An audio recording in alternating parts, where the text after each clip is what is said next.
ஒரு நிமிஷம் வீடியோ சொல்ல முடியுமா தெரியல முடியல மிச்சம் பண்ணுற என்னடா வீடியோ பண்ண என்னென்ன போகிறீங்கன்னா என்னோட சேனல் ஆரம்பிச்சது என்னோட லைஃப்பில் நடக்கிற எல்லாமே போடுறதுக்கு தாங்க வீடியோ சேனல் ஆரம்பிச்சது. என்னென்னா எங்களுக்கு வந்து கார்பரேஷன் வாட்டர் வந்து போர் வாட்டர் தான். போர் வாட்டர் வந்து இங்கே சால்ட்டியாக தான் இருக்கும். அதாவது குடிக்க சால்ட்டு தெரியாது, தண்ணி காய்ச்சும்போது சால்ட்டு மிதக்கும். ஏங்க தண்ணி காய்ச்சிட்டீங்கன்னு கேட்டிங்கன்னா எங்கள் ட்ரைனேஜ்லேருந்து செப்டிக் டேங்க் தண்ணி வரைக்கும் எல்லாமே பூமிக்கு தான் வரணும் போது தண்ணி காய்ச்சி தான் ஆகணும்.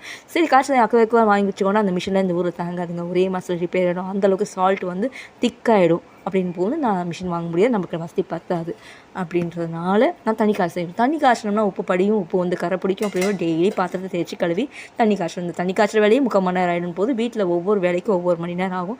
ஏன்னா நம்ம கையில் ஃபைனான்ஸ் இல்லைன்றதுனால நம்ம மேனவெல்லாம் நம்ம சிங்கிள் பேரண்ட் ஆகிடும். நான் ஒரே ஆள் தான் எல்லா வேலையும் செய்யணும் போகும்போது அதிகமாக வீட்டு வேலைக்கு நேரம் போயிடுதுங்க. உண்மையாகவே இந்த செல்ல பிள்ளைங்களை பார்க்கறதுக்கு கூட அவ்வளோ நேரம் ஆகிறது இல்லைங்க.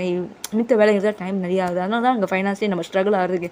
ஏன்னா நம்மளோட பிள்ளைங்களை பார்க்கறதுக்கு 4 ஹவர்ஸ் 5 ஹவர்ஸ் தான் ஆகுதுன்னு போகும்போது அந்த டைமில் நான் ஸ்டிச் பண்ணி இத்தனை நாள் சம்பாதிச்சிட்டு இருந்தேன் போது அந்த டைம் அவங்களுக்கு போட்டேன்றதுனால தான் ஃபைனான்ஸ்